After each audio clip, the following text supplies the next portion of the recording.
एक टाइम पर भाई हालत इतनी खराब हो गई थी लेबर और वर्कर्स की, यहाँ पे दंगे छिड़ गए। टोक्यो का फेमस टावर है ना, अशोका वाला, वो यहाँ से साफ साफ दिख रहा है उधर। यहाँ पे आपको दिखाता हूँ। आज तक आपने शायद डबल लेवल साइकिल पार्किंग नहीं देखी होंगी। ये जो आप साइड में जगह देख रहे हो ना, ये पैदल चलने के लिए बना रखी है। नमस्ते। नमस्ते। नमस्कार। नमस्कार। जब गरीब एरिया ऐसा है तो सबसे अमीर एरिया कैसा होगा।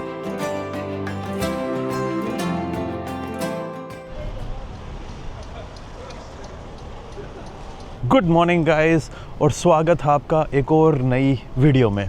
तो भाई जैसे कि आप इस वीडियो के टाइटल से समझ ही गए होंगे कि मैं आज जा रहा हूँ। मैंने अपने जो पुराने वाला हॉस्टल था उससे चेकआउट करके अब मैं टोक्यो का जो सबसे गरीब इलाका है, टोक्यो का one of the most poor neighbourhood, Tokyo का जो स्लम है उसके अंदर। लेकिन वीडियो में आगे बढ़ने से पहले आप लोगों को एक मैं बात बता देता हूँ। जैसे अपना जो एक स्लम को लेकर टिपिकल आइडिया होता है, टोक्यो का जो स्लम है आपको वैसा नहीं मिलेगा। अगर आप जापान की वैसे बात करो तो भाई जापान अपने इंडिया से चीज़ों में कम से कम भी 10 से 20 नहीं तो 30 साल तक आगे है। तो यहाँ के जो स्लम हैं वो भी अपने टाइप स्लम जैसा नहीं मिलेगा आपको। यहाँ के स्लम भी 30 से 40 साल आगे वाले मिलेंगे, लेकिन इस टाइप के एरियाज़ आपको हर शहर में नहीं मिलेंगे। आप लोगों को याद होगा जब मैं ओसाका में था तो ओसाका की एक जगह में रुका था, कामागासाकी। और कामागासाकी जापान का one of the biggest and one of the most poorest neighbourhood माना जाता था।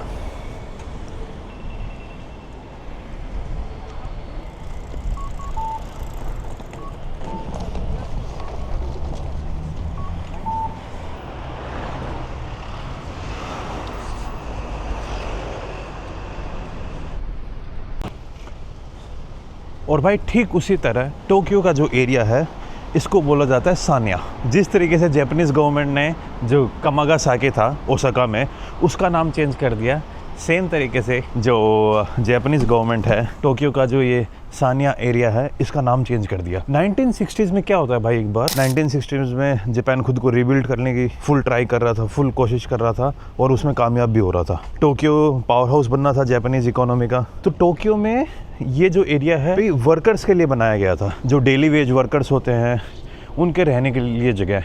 उस टाइम यहाँ पे रहने की कंडीशन बहुत ज़्यादा ख़राब थी और इस कारण से कई बार आपस में पुलिस के साथ लड़ाई होना, और जब जहाँ पे गरीबी ज़्यादा होती है ना वहाँ पे फिर गैंग मेंबर्स का भी।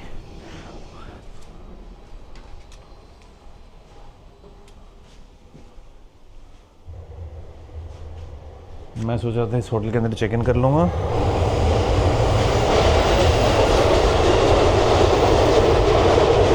आप इस चीज़ के थ्रू इस एरिया की जो इंटेंसिटी है वो समझ सकते हो।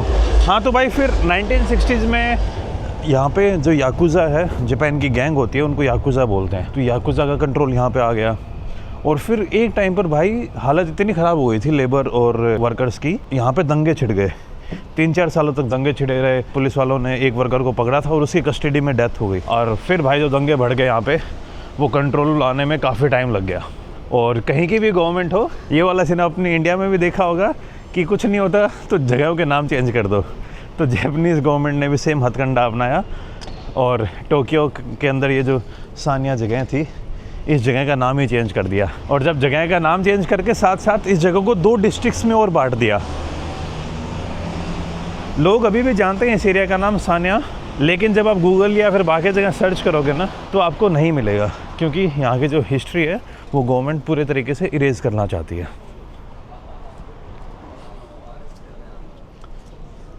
तो जापानीज़ गवर्नमेंट ने इन चीज़ों के ऊपर अच्छा खासा कंट्रोल किया और नाम वाम चेंज करने के बाद फिर उन्होंने कोशिश की इस एरिया को रीडेवलपमेंट करने का। मतलब ज़्यादातर साइकोलॉजिकली नॉट फिज़िकली, मतलब कि इंफ्रास्ट्रक्चर अभी भी आपको जो बाकी जगह हैं उनसे थोड़ा कम वो मिलेगा। लेकिन अच्छी बात क्या है कि आजकल ये एरिया जो बैकपैकर्स हैं मेरी तरह, और ख़ास करके भाई जिनको इकोनॉमी में रहना है, मतलब सस्ते में रहना है लेकिन उनको क्वालिटी भी ठीक ठाक चाहिए, तो इसीलिए फिर वो इस जगह को प्रेफर करते हैं।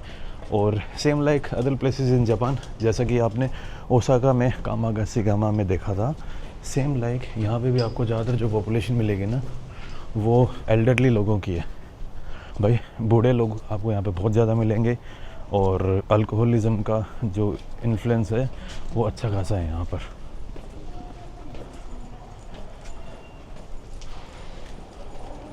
ये वैसे जगह पड़ती है, मैं अभी हूँ देखिए मिनामा सेंजू स्टेशन के ऊपर। तो यहाँ पे मैं मेट्रो पकड़ के आया हूँ। यहाँ से आप मेट्रो भी पकड़ सकते हो, यहाँ से आप नरीता एयरपोर्ट के लिए ट्रेन भी पकड़ सकते हो, और यहाँ से आप जो जापान रेलवेज़ की टोक्यो के लिए ट्रेन चलती हैं वो भी पकड़ सकते हो।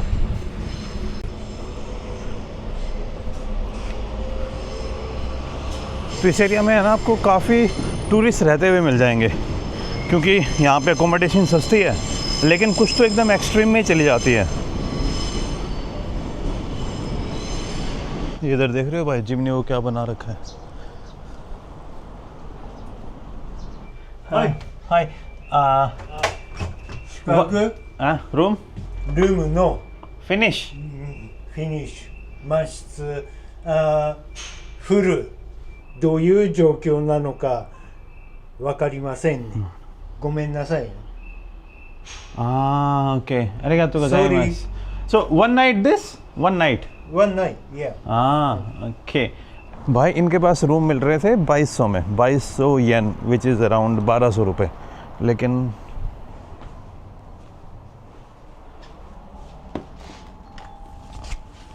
यहाँ पे भी सेम ही रेट है, लेकिन मुझे लगता नहीं है कि रूम मिलेंगे यहाँ पे। लगभग जगह बहुत जल्दी बुक हो जाती हैं। All room books for tonight.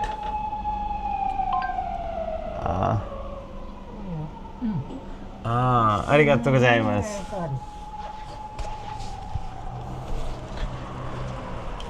ये देख लीजिए, ये बोला जाता है पुअर नेबरहुड है, लेकिन यहाँ पे रूम मिलना ऑलमोस्ट इम्पॉसिबल हो जाता है। सेम सीन ओसाका में भी था, क्योंकि रूम इतने ज़्यादा सस्ते हैं तो जो टूरिस्ट हैं वो भाग के यहाँ पे आते हैं। अब जैसे ये देखिए रूम 2500 येन का है। कोनिचिवा, रूम 2 nights। Sorry. हाँ Night. नहीं फुल। Any other hotel? そこ行った ठीक ठाक।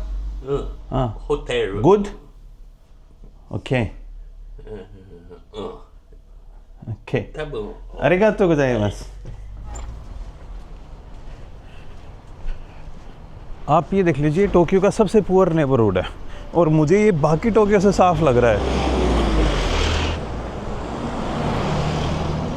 सामने वाला तो यार कुछ ज़्यादा ही शेडी लग रहा है भाई, कि कोई पंगा नहीं है भाई, एक बार देखना है, एक बार एक्सपीरियंस करना है। तो भाई फाइनली मुझे एक होटल मिला है जापान का स्लम के अंदर, जापान के सबसे पुअर नेबरहुड के अंदर जो मुझे होटल मिला है। जितने भी सस्ते वाले होटल थे वो एवरीवन वाज बुकड आउट। तो मुझे ऐसा कोई वो नहीं था कि मुझे सस्ते होटल में ही रहना है, मुझे वो एक्सपीरियंस करना था, और वो एक्सपीरियंस आपको सस्ते होटल में मिलता है।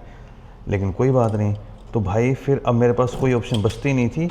ऑप्शन बची मेरे पास अब ये वाले रूम की। ये वाला रूम वही सस्ते होटल में मिलता मुझे, और ये रूम मुझे अभी एक एक्सपेंसिव होटल में लेना पड़ा, और इतना भी कोई एक्सपेंसिव नहीं है ये, मतलब कि जापान के रेट के हिसाब से तो बड़ा सही है। And here I am paying 3000 rupees पर नाइट। रूम भाई देख लीजिए आप, ये कवर्ड है, और ये रूम भाई शुरू होने से पहले ही ख़त्म हो जाता है। लेकिन इस रूम के अंदर मुझे एक छोटा सा टीवी मिला हुआ है, और एक ये छोटी सी विंडो मिली हुई है, और ये बैल्कनी जो आई थिंक मैं कभी यूज़ ही नहीं कर सकता। ये विंडो खोल के एटलीस्ट ताज़ा हवा आ सकती है। सस्ती अकोमोडेशन वाला एक्सपीरियंस लेना था ना मुझे, वो वाले रूम मिल रहे थे मुझे 2250 येन पर नाइट। वो होते हैं आपके लगभग 1100 रुपये पर नाइट के। लेकिन अभी वीकेंड आ रखा है, और वीकेंड के टाइम पे भाई इतनी ज़्यादा होटल बुकिंग्स मैंने ओसाका में भी नहीं देखी थी। मुझे कम से कम मैं 50 होटल में गया हूँ, और मैं कोई बढ़ा चढ़ा के नहीं बोल रहा हूँ, लिटरली 50 होटल में मैंने जाके चेक किया, हर जगह वो फुल था। फिर एंड में मैंने गिव अप कर दिया कि नहीं यार, अभी टाइम हो गया है 2:11। मैं अपने पुराने वाले हॉस्टल से मैंने चेकआउट किया था 10:30 बजे। यहाँ पे जापान के अंदर ये पंगा है, 10 बजे चेकआउट करना पड़ता है आपको होटल से। तो मैं चेकआउट करके यहाँ पे ऑलमोस्ट यूँ मान लीजिए 12 बजे पहुँच के आऊँगा, 12 या पौने 12 बजे के आसपास। पौने 12 से लगभग पौने 2 बजे तक, 2 घंटे तक मैंने सानिया एरिया के भाई चप्पा छान मारा। मुझे कोई भी वो सस्ते वाले होटल नहीं मिले, और वो मुझे एक्सपीरियंस करना था, क्योंकि उनमें है ना बहुत बेसिक सी फैसिलिटीज़ होती हैं, थोड़ी बहुत अलग टाइप का माहौल होता है। ये वाला तो बड़ा ठीक ठाक रूम है, स्मेल वेल कुछ नहीं आ रही है। 1-2 होटल में भाई मैं घुसा था अंदर, और लिटरली है ना वहाँ पे अजीब सी स्मेल आ रही थी। एक बार तो मन कर रहा था कि क्यों ही ढूंढ रहा हूँ, फिर मैं यार एक एक्सपीरियंस लेना है, लोगों को दिखाना है कि किस तरीके की चीज़ें जापान में भी एग्जिस्ट करती हैं, क्योंकि Japan is not all about the fancy things. लेकिन कुछ बंदे भाई मेरे से भी ज़्यादा वो थे एंड उन्होंने वो सारी चीज़ें बुक कर रखी थी एंड बिकॉज ऑफ दिस मैं वो रूम नहीं ले पाया। तो ये देखिए भाई रूम, ये रूम मुझे मिला है 3000 रुपीज़ पर नाइट के हिसाब से। जैसे मैं आपको पहले बता रहा था, थोड़े और गरीबी वाले अगर होटल मिल जाते ना, उनमें कमरा इतना ही बड़ा रहता, लेकिन इस बेड के जगह पर नीचे कारपेट होता, वो जो आपने आई थिंक अभी तक काफ़ी वीडियोस में देख लिया होगा जापान वाली, और उस कारपेट के ऊपर है ना ये गद्दा बिछा हुआ होता। लेकिन इसमें भाई थोड़ी लग्जरी होगी क्योंकि महंगा रूम है, तो आप देख लीजिए। साथ में यहाँ पे आपको चप्पल भी मिलती हैं और इन रूम्स के अंदर है ना आपको कोई भी प्राइवेट बाथरूम और वो सब नहीं मिलता है। आप देख लीजिए भाई, टोक्यो के अंदर 3000 रुपीज़ में बहुत सस्ता है ये। और अगर मेरी किस्मत अच्छी होती तो उन सस्ते वालों में भी मिल जाता मुझे। उनके अंदर तो 1500 रुपये में आपको इतना बड़ा रूम मिल रहा है टोक्यो के अंदर, नहीं मिलता टोक्यो भाई। बहुत महंगी जगह है Tokyo in terms of accommodation और वो सारी चीज़ें। और यहाँ पे इवन आपको एक पर्सनल एसी भी मिला हुआ है, इवन आपको बैल्कनी भी मिली हुई है। तो जितना मिल जाए उसमें खुश रहना चाहिए। बस पंगा ये है कि गरीबी दिखानी थी और ये मुझे थोड़ा अमीर टाइप का माहौल लग रहा है इसमें। तो अच्छा, अंदर से लॉक करके जाना पड़ेगा इफ हम, नहीं यार अंदर से लॉक तो नहीं होगा। अरे भाई साहब गलत रूम में आ गया, शिट। भाई जो होटल का स्टाफ था वो बड़ा पोलाइट था, उनको मैंने जाके बताया ना कि मैंने गलती से 706 के अंदर चला गया हूँ, तो उन्होंने बस रूम को चेंज कर दिया, हाथों हाथ बोलते कोई बात नहीं आप 706 में ही रुक जाइए, क्योंकि मैंने यार बेड वेड सब कुछ यूज़ कर लिया है। नॉट अ गुड कि उस रूम को यूज़ करके फिर मैं रूम चेंज करूँ। ये देख लीजिए मेरे होटल से इस टाइप का व्यू मिलेगा आपको।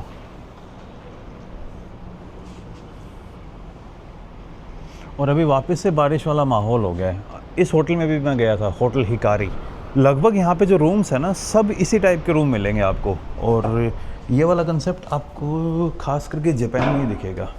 मैं भी एक बार आपको है ना यहाँ के जो शेयर्ड चीज़ें वो और दिखा देता हूँ। ये देखिए ये यहाँ के शेयर्ड वॉशरूम, इस टाइप में पूरा ये वॉशरूम है। साफ़ सफाई अच्छी खासी है विद सेंसर।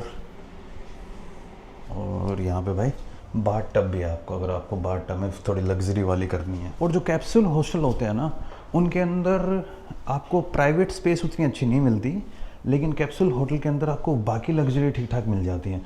कि आपको एक ऐसी जगह मिल जाती है ऑनसेन टाइप में जहाँ पे सारे बंदे एक साथ बात ले सकते हो।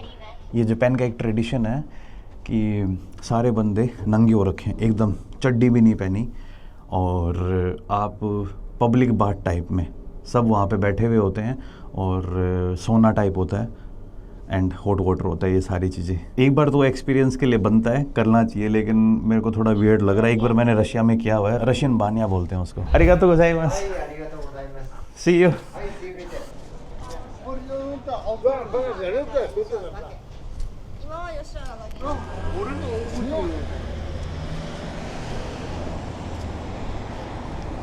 ये देखिए आप, जैसे सामने लिखा हुआ है 3800 पर नाइट, लेकिन इसके अंदर चांस कम है कि रूम होंगे। इसके अंदर वही छोटी सी नीचे सोने वाला, और वो पब्लिक बात देखो ये वाला जिसकी मैं बात कर रहा था ऑनसेन, वहाँ पे सब के सब लोग एकदम कम्प्लीटली नेकेड। खासकर यहाँ पे आपको ज़्यादातर बूढ़े टाइप के लोग ही मिलेंगे। और ये एक भाई साहब है जिन्होंने अपना सामान वामान यहीं पे रखा हुआ है। वो जो जापान टोक्यो का फेमस टावर है ना अशोका वाला, वो यहाँ से साफ साफ दिख रहा है उधर। तो अभी जो मेरे होटल के ओनर थे उनसे मैंने पूछा कि जापानीज़ गवर्नमेंट ने नाम चेंज कर दिया गया। उस बात पे तो हाँ भरी, लेकिन मैंने पूछा कि फिर कि क्या लोग इसके बारे में जानते नहीं इस एरिया के बारे में। बोलता जानते सब हैं, लेकिन बस गवर्नमेंट ने नाम चेंज कर दिया, तो नाम चेंज करने से जितनी चीज़ें हो जाती वो तो बनी गई। और बाकी भाई नाम चेंज करना तो एक छोटा सा वो होता है ताकि लोग ज़्यादा वो चीज़ें ना करें।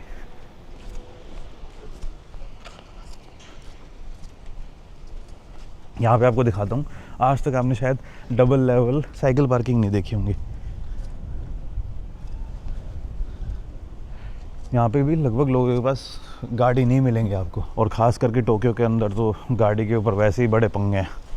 जैसा भी सिस्टम मुंबई में चालू हो रहा है ना कि भाई मुंबई में आप तब तक गाड़ी नहीं खरीद पाओगे जब तक आप अपनी पार्किंग की एक वैलिड वो ना दिखा दो कि भाई आपके पास पार्किंग है। तो धीरे धीरे ये चीज़ें टोक्यो के अंदर तो आई थिंक एग्जिस्ट करती हैं, क्योंकि इस एरिया के अंदर गाड़ियाँ नहीं, साइकिल बहुत ज़्यादा दिख रही हैं लोगों के पास।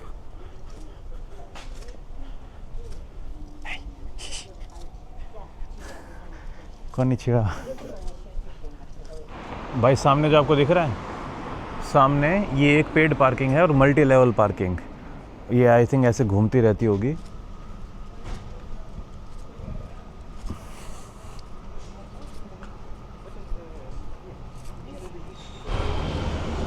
यहाँ पे लिखा हुआ भाई बाहर बैठना अलाउड नहीं है।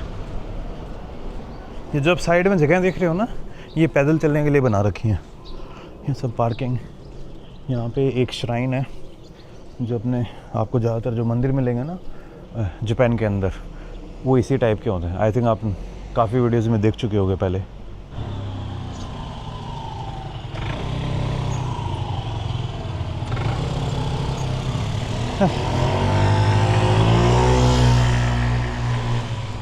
भाई एक बंदे का घर है और ये पूरी तरीके से पेड़ पौधे इसके अंदर उग चुके हैं, ऊपर से भी गिरने वाला। ये तो भाई एक नेचुरल काइंड ऑफ हज़ार टाइप नहीं है।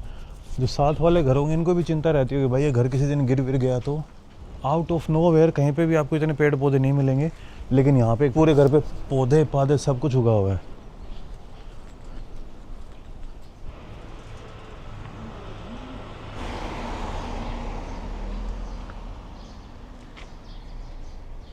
इधर देखिए बहुत प्यारे प्यारे रोड लोग गवर्नमेंट ने यहाँ पे चलने वलने के लिए अच्छी खासी ठीक ठाक जगह बना रखी है।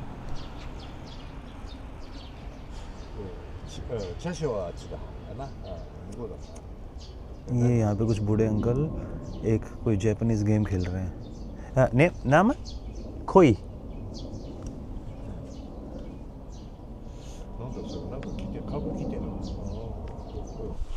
कोनिचिवा।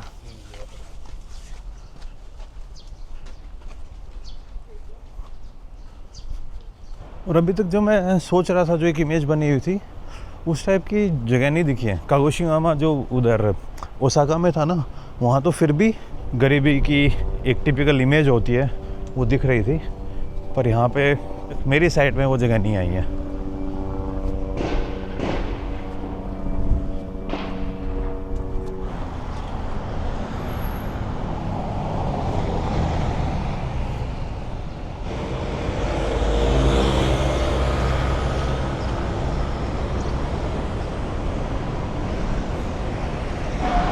ये देखिए सुबह सुबह है ना, जब मैं आया था इन सारे होटल के अंदर देख रहा था मैं, यहाँ पे प्राइस आप चेक करिए 2250 इस होटल का भी। इसके अंदर भी गया था मैं, तो इन सारे होटल्स के अंदर मैक्सिमम जो मैंने इन सस्ते होटल के अंदर अकोमोडेशन के अंदर प्राइस देखा था वो 3000 था। 3000 येन जो अपने इंडिया के 1700 से 1800 रुपये होते हैं। और सस्ते से सस्ता मैंने देखा था 1800 येन, जो आप अपने इंडियन रुपीज़ में ऑलमोस्ट 1000 रुपये के आसपास। वो भी भाई टोक्यो जैसे दुनिया के सबसे बड़े शहर में, दुनिया के one of the most cleaniest capital and दुनिया की one of the most expensive places, जहाँ पे भाई लैंड के प्राइसेस स्काई रॉकेटिंग है।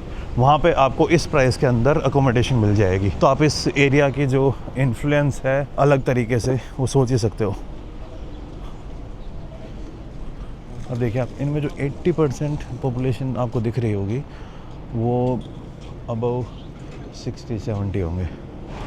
और एक चीज़ और नोटिस किया मैंने यहाँ पे, विच इज़ ऑफ कोर्स यहाँ पे होना ही था। जो जापान में जितनी भी ये वेंडिंग मशीन है ना, बाकी जगहों पर ऑलमोस्ट प्राइस सिमिलर से ही थे। यहाँ पे इनके प्राइसेस में है ना थोड़ा ड्रॉप डाउन देखने को मिलेगा, सस्ती हैं यहाँ के प्राइस। अभी अगर कोई अगली वेंडिंग मशीन मिलेगा ना तब दिखाऊँगा।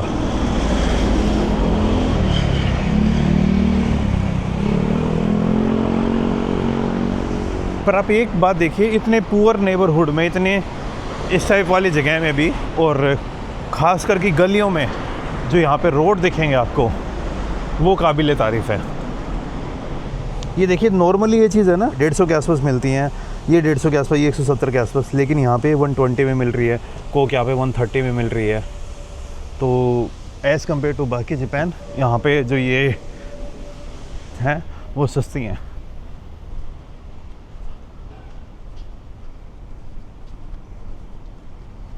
और भाई पूरे जापान के अंदर आपको लगभग 3 से 4 मिलियन के आसपास ऐसी वेंडिंग मशीन मिलेंगी। और वेंडिंग मशीन का होने के पीछे एक तो कि भाई लोगों के साथ इनका आपस में पर्सनल कनेक्शन ना बने, चुपचाप अपने हिसाब से चीज़ खरीद लें। एंड जापान के अंदर ऑटोमेशन के ऊपर ध्यान दिया गया है स्टार्टिंग से ही।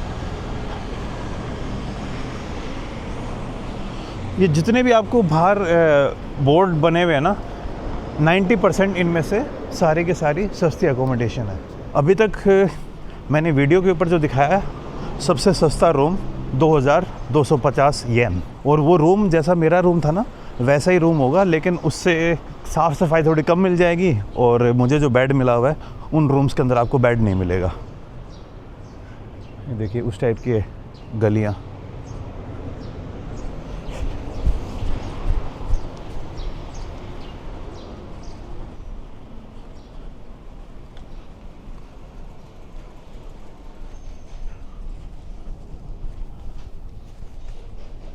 को एक थोड़ा सेंस देता हूँ। जापान में आपको कहीं पे भी इस टाइप के पब्लिक पार्क होंगे जहाँ पे बच्चों के खेलने के लिए जगह होंगी, उनके बाहर आपको कभी भी फेंसिंग नहीं मिलेगी। लेकिन यहाँ पे जो आपको ये फेंसिंग दिख रही है ना, इसका मतलब ये है कि जो होमलेस बंदे हैं वो यहाँ पे जाके रात के टाइम पे वो ना कर दें। तो देखिए थोड़ी देर बाद यहाँ पे कोई बंदा आएगा और इस पार्क को लॉक करके चला जाएगा, ताकि रात को लोग यहाँ पे रुक नहीं सकें। ये वाला सीन मैंने जापान में बाकी कहीं नहीं देखा था। ये वाला सीन मुझे अमेरिका की याद दिलाता है। यूएसए में भाई आप रेलवे स्टेशन के ऊपर ज़्यादा देर नहीं रुक सकते अनटिल और अनलेस आपके पास टिकट नहीं है, क्योंकि वहाँ पे होमलेस लोगों ने सबसे पहले क्या चीज़ स्टार्ट करना कर दिया, आपके रेलवे स्टेशन हो गए, बस स्टैंड हो गए, वहाँ पे जाके सोने लग गए लोग बिना टिकट के। तो फिर उन्होंने एक रूल कंपलसरी बना दिया कि भाई जिसके पास टिकट नहीं होगी उसको एंट्री नहीं मिलेगी।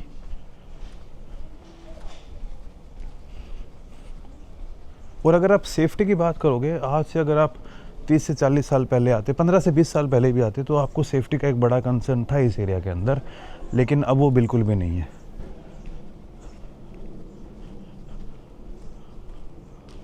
आप साफ़ सफाई देखिए ना यार, गलियां आपको एकदम पुरानी मिलेंगी, लेकिन गलियों के अंदर रोड देखिए और रोड के ऊपर साफ़ सफाई।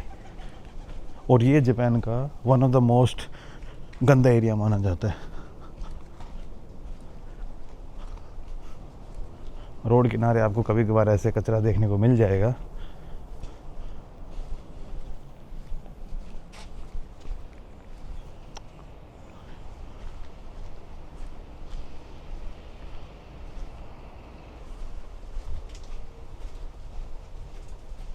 एकदम बनारस और पुरानी दिल्ली की याद आ गई ना।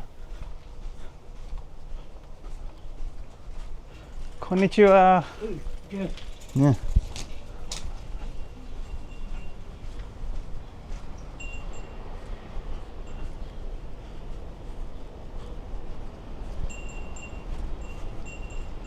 अपना सबसे अच्छा शहर कौन सा है? देखो इंदौर के साथ तो कंपेयर नहीं करूँगा यार, इंदौर ने बहुत अच्छा ध्यान दिया है इंदौर के लोगों की, और वहाँ पे जो गवर्नमेंट है उसकी तारीफ़ करनी चाहिए। अपने सबसे बड़े शहर के साथ कंपेयर करते हैं, मुंबई मानते हैं ना, मुंबई का सबसे साफ़ एरिया और टोक्यो का सबसे गंदा एरिया, उसमें भी इतना ज़्यादा फ़र्क है।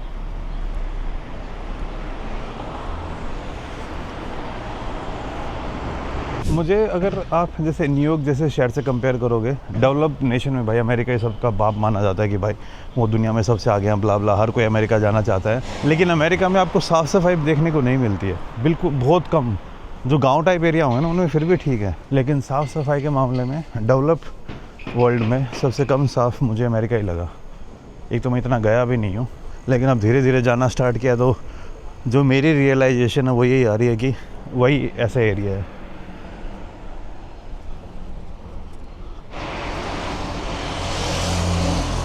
टोक्यो फायर डिपार्टमेंट की जो ये फ़ोटो देखिए आप, एक लेडी है,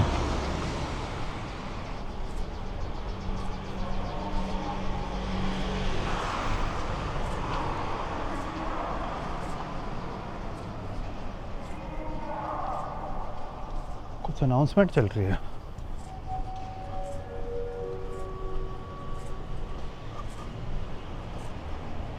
टोक्यो के अंदर गरीबी ढूंढते ढूंढते आपके भाई के पैरों तले है ना दर्द होने लग गया है, नीचे नीचे थोड़ी थोड़ी दिख रही है अभी।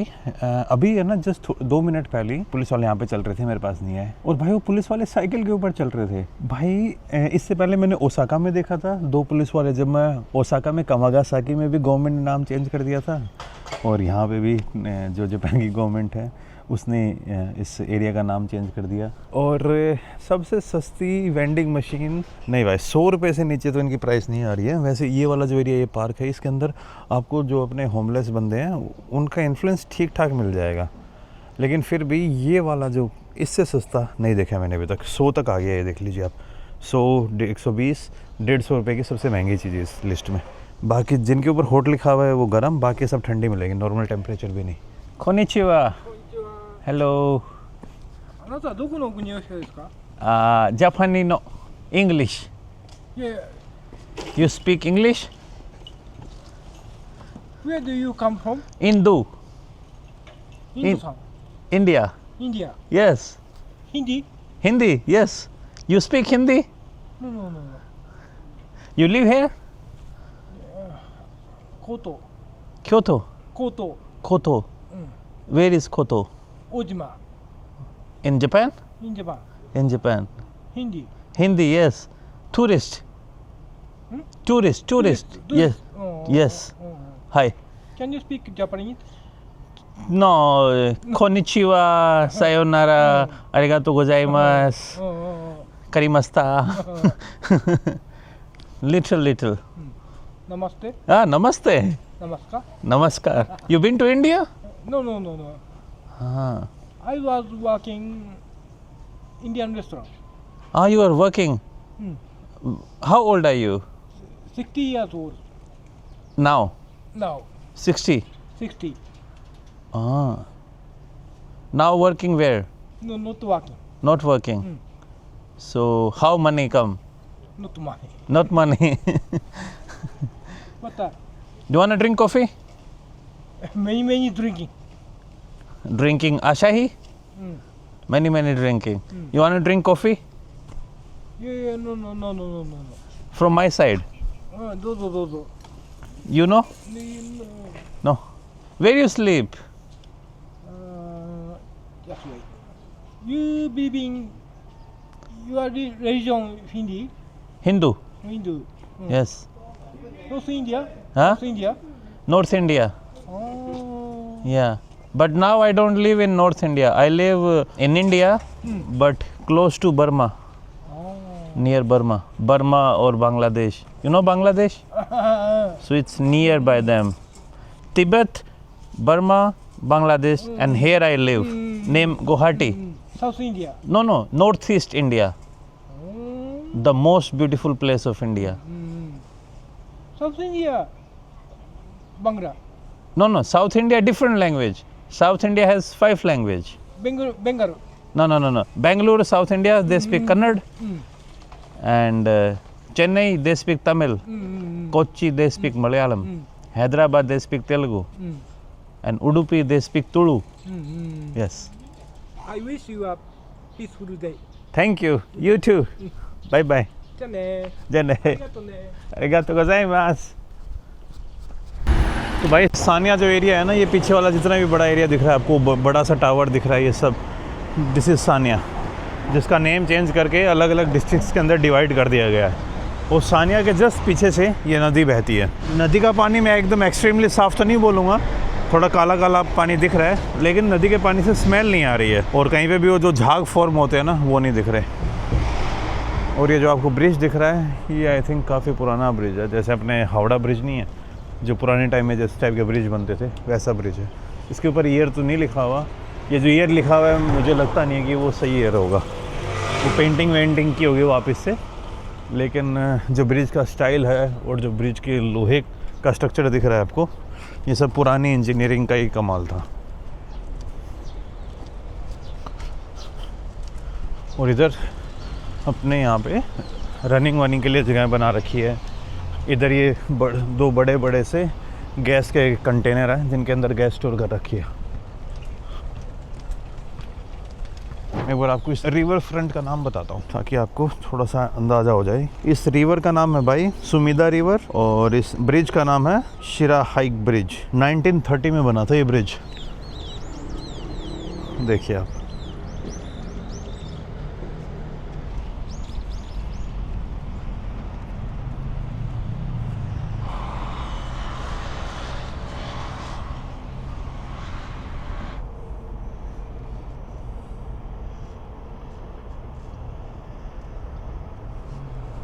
रिवर का फ्रंट देखा आपने, यहाँ पे अपने भाई सो रहे थे, अपना बैग वैग लेके रखा हुआ था उन्होंने। आई थिंक वो होमलेस थे बेचारे के पास, लग रहा था जिस हिसाब से उन्होंने दुबक के सो रहे थे, तो पैसे नहीं हैं उनके पास शायद।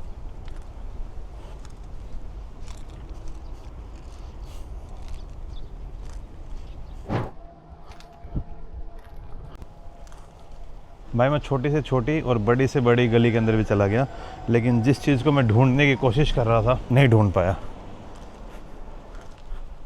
ये टोक्यो के वन ऑफ द मोस्ट पुरानी जगहों में से होंगी।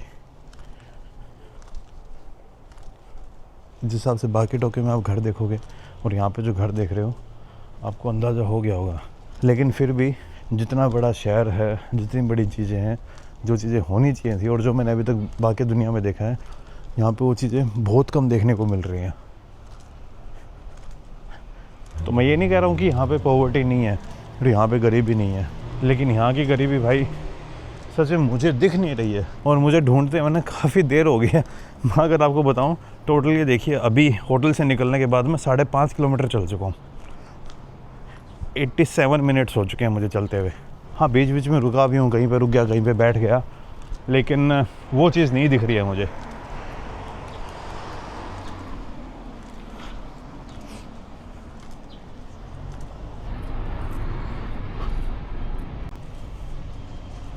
यहाँ पे मैंने एक चीज़ और देखी, सेफ्टी की मैं बात करता हूँ भाई।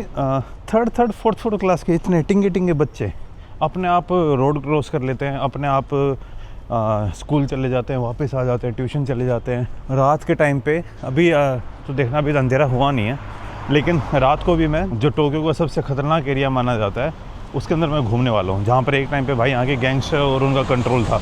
और कई लोगों का ऐसा मानना है कि अभी भी यहाँ पे इस एरिया के अंदर आपको गैंगस्टर मिल जाएंगे, और उस एरिया का रात के टाइम पे क्या माहौल रहता है। अभी थोड़ी देर में रात हो जाएगी तब आपको दिखाऊंगा मैं।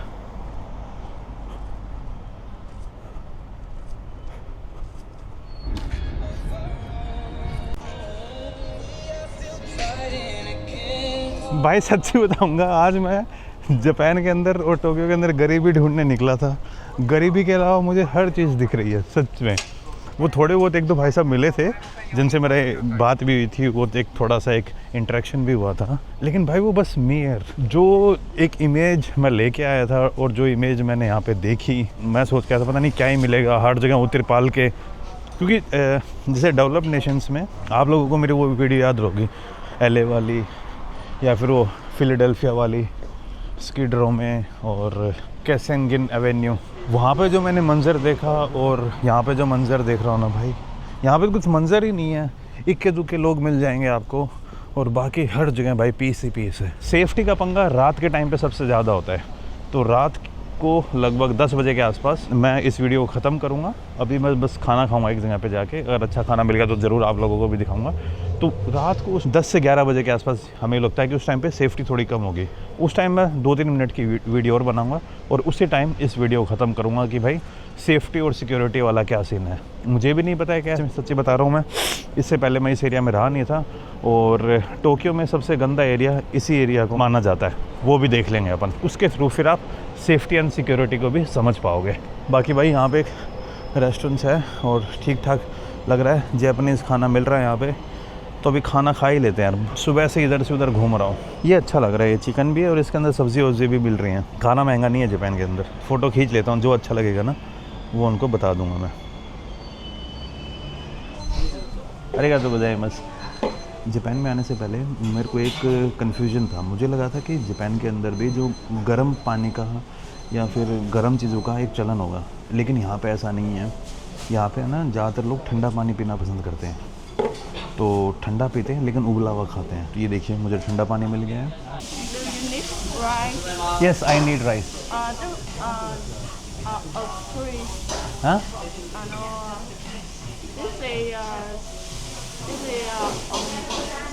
Wait translate what's your name? Vietnamese. Vietnamese? Hi, Oh, Vietnamese. wait. Vietnamese. Nhưng mà nó sẽ mất thêm tiền. Ah, no problem. Okay, okay. Yes. Yeah, rice. No curry, only rice. Yes. अरे Vietnamese बंदी है तो ये क्या Vietnamese restaurant तो नहीं लग रहा मुझे, है तो जैपनीज रेस्टोरेंट ही। माइग्रेंट हो गए भाई। Thank you.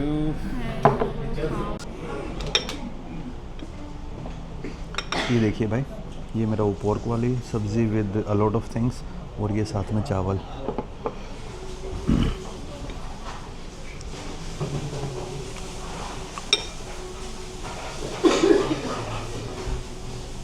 खाना अच्छा है भाई।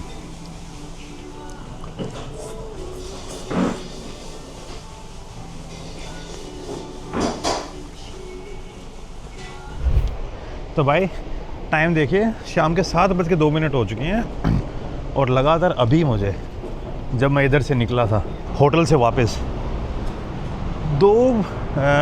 ऑलमोस्ट ये 2.5 घंटे तो मैंने रिकॉर्ड किया है। वैसे इस एरिया के अंदर आए हुए मुझे लगभग 5 से 6 घंटे हो चुके हैं, और पिछले 2.5 घंटे से लगातार मैं चल रहा था। बीच में बस खाना खाने के लिए रुका था। अरे हाँ भाई, खाना खाया मैंने, एंड खाने की मेरी टोटल कॉस्ट आई थी विद 750 रुपीज़, जिसमें मैंने साथ में एक कोल्ड ड्रिंक ली थी और साथ में चावल लिए थे। और अगर अकेला वो पोर्क वाला विद सब्जी खाता तो वो आता मेरा लगभग 500 रुपये के आसपास, 500 से 450 कॉस्ट मेरी। वो चावल और एक कोल्ड ड्रिंक थोड़ी एक्सपेंसिव थी, इस कारण से कॉस्ट अब चली गई थी। हाँ तो ये देखिए भाई, 7 किलोमीटर मैं चल चुका हूँ। जो सुबह होटल ढूंढते टाइम चला वो तो एक अलग ही था, 2 घंटे तब चलाऊँगा और 2.5 घंटे अब चल गया। इतनी देर चलने के बाद में सिर्फ़ और सिर्फ मुझे पॉवर्टी के नाम पे टोक्यो के अंदर वही चीज़ें मिली जो मैंने आपको दिखाई हैं। वो सबसे एक्सट्रीम थी यहाँ की। बुरा गरीब मैं देखना जब चला, गरीब ना मिलिया कोई, खुद का मन देखा जब मुझसे गरीब ना कोई। तो ये सीन है भाई। ओसाका के अंदर फिर भी मुझे गरीबी लिटरली दिख रही थी। टोक्यो के अंदर और सानिया के अंदर, जो सानिया को लेके नाम बड़ा सुना होता कि भाई जापान की वन ऑफ द मोस्ट गरीबियस्ट प्लेस्ड, ना नहीं है भाई, ओसाका ही है। ओसाका का जो कामागासाकी एरिया था, और आप लोगों ने भी देखा था। एंड उसके अलावा लिटरली हर जगह ढूंढ लिया मैंने टोक्यो के इस सानिया एरिया में। नदी से लेके इस तरफ से उस तरफ चप्पा चप्पा छाना है भाई। जितना मैं घूमा हूँ ना इस एरिया में, कोई नहीं घूमा होगा, लेकिन मैं नहीं ढूंढ पाया।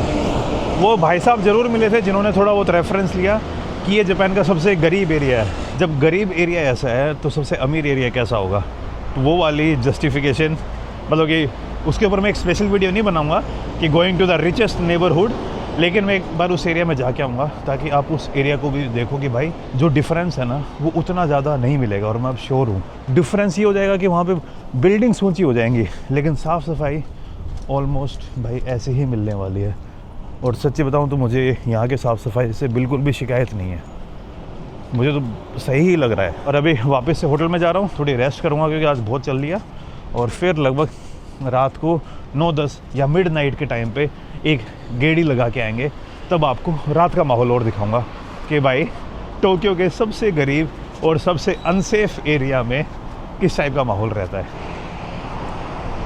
वो आ गया है मेरा होटल, जो हिकारी है ना उसके जस्ट उस साइड है होटल मेरा। भाई रात के 11 बज चुके हैं, और रात के 11 बजे मैं अभी 11 नहीं भाई 11:15 हो चुके हैं। ये तो सामने देखिए वो जो टोक्यो टावर है ना, वो कितनी प्यारे तरीके से लाइट एमिट कर रहा है, देख रहे हो आप? अभी बादल आ रखे हैं और उसके ऊपर ब्लू लाइट निकली हुई है, बड़ा ही प्यारा लग रहा है भाई। अभी आगे जो मेट्रो स्टेशन है उसके नीचे ही मैकडोनल्ड है, वहाँ पे आइसक्रीम खा के आऊँगा मैं सच में इम्प्रेस हो गया हूँ भाई अब टोक्यो से। सेफ्टी सिक्योरिटी का कोई सीन नहीं है, लोग अपने मस्त तरीके से घूम रहे हैं। कोई जो एक शाम के टाइम पे सीन होता है, कहीं मुझे ऐसे कोई फीलिंग नहीं आ रही है। मतलब कि वो सीन है ना, आप लड़कियों को अकेले घूमते हुए अगर देख लोगे ना, तो इसका मतलब ये है कि बिकॉज दे आर लोकल और उनको पता है कि यहाँ पे सिचुएशन कैसी है। ये देखो रात के टाइम भी लोग रूल फॉलो कर रहे हैं ढंग से।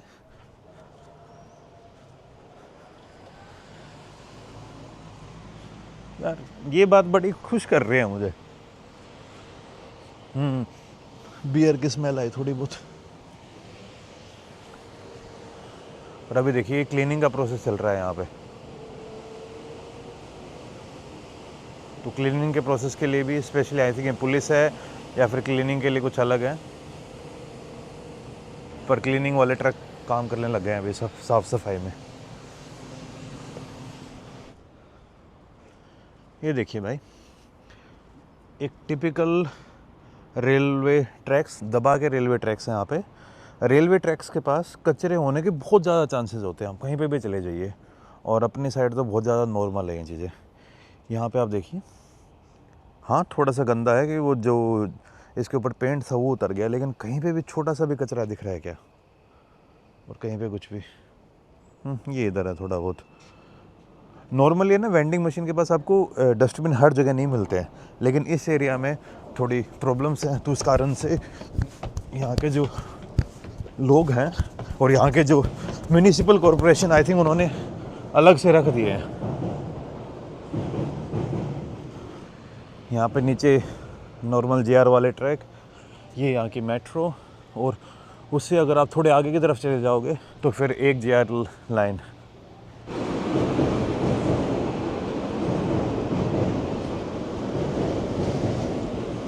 और अगर थोड़ा जूम करके दिखाऊं, वो भाई टोक्यो टावर, जो आपने आई थिंक काफ़ी मूवीज़ में देखा हुआ, टोक्यो का बड़ा फेमस हुआ है। उसके ऊपर न्यू ईयर के टाइम पे आई थिंक वहाँ से बम निकलते हैं, और काफ़ी वीडियोस में भी आपने देखा होगा। ये यहाँ पे जापानीज़ का कार्गो ट्रेन जा रही है।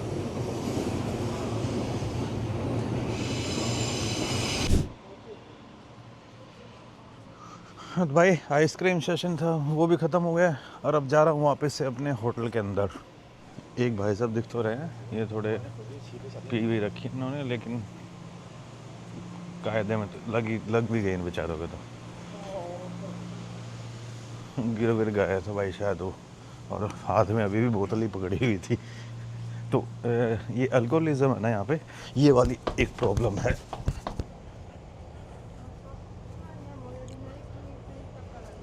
यही है मेरा टोक्यो के सबसे गरीब एरिया और सबसे अनसेफ एरिया के अंदर एक्सपीरियंस, जो मुझे ना तो कहीं से गरीब लगा और ना वो मुझे कहीं से अनसेफ लगा, लेकिन ये टोक्यो के स्टैंडर्ड के हिसाब से वैसा है। भाई मेरा जो पर्सनल एक्सपीरियंस है जापान में इतना घूमने के बाद, वो सारी चीज़ें करने के बाद, सेफ्टी का इशू जो जापान के अंदर है मुझे सच में नहीं लगा। और किसी कंट्री के लिए ना ये चीज़ होना एक बहुत बड़ी अचीवमेंट है। अब जैसे दुबई भी सेफ़ है, लेकिन दुबई सेफ़ इसलिए नहीं है कि वहाँ पे लोगों का एटीट्यूड ऐसा है। दुबई सेफ़ इसलिए है कि वहाँ पे डंडा है। मैं आपको बताता हूँ, मैंने लिटरली देखा है दुबई के अंदर वही लोग बहुत अच्छे से कायदे में रहेंगे, लेकिन सेम टू सेम डिट्टो लोग वही जब इंडिया में आते हैं तो उनका एटीट्यूड चेंज हो जाता है। तो इसका मतलब वो दुबई में उनको पता है भाई कोई गलत कर दिया, कुछ गलत हो गया तो डंडे पड़ेंगे या फिर भगा देंगे, जो भी है। लेकिन ये जो जापान के अंदर एटीट्यूड है ना, ये इनकी एक लाइफस्टाइल बन गया है। और जब ये चीज़ें आपकी लाइफस्टाइल बन जाती है ना, तो इस टाइप की प्रॉब्लम्स नहीं होती। जापान की सोसाइटी की अपनी अलग प्रॉब्लम्स है, जिनके बारे में मैं काफ़ी बार बात कर चुका हूँ। ये मैं एक आप लोगों को चीज़ें दिखाना चाहता था। आप लोगों के दिमाग में एक चीज़ होगी कि यार गरीबी तो हर जगह है, गरीबी जापान में भी होगी। तो जापान की गरीबी भाई इस टाइप की है। अगर आपको एक और वीडियो देखनी है, उसमें आपको थोड़ी सी एक्स्ट्रा गरीबी दिख जाएगी, तो ये वाली वीडियो है मेरी ओसाका की। वो ओसाका का जो सबसे गरीब एरिया है, यूँ मान लीजिए जापान का सबसे गरीब एरिया वही है, वहाँ पे आपको चीज़ें देखने को मिल जाएगी। बाकी जापान के अंदर ये चीज़ें नहीं मिलेंगी आपको। करते हैं भाई इस वीडियो को यहीं पे ख़त्म। मिलता हूँ आपसे नेक्स्ट वीडियो में। तब तक खुश रहिए, आबाद रहिए, keep travelling and keep enjoying your life.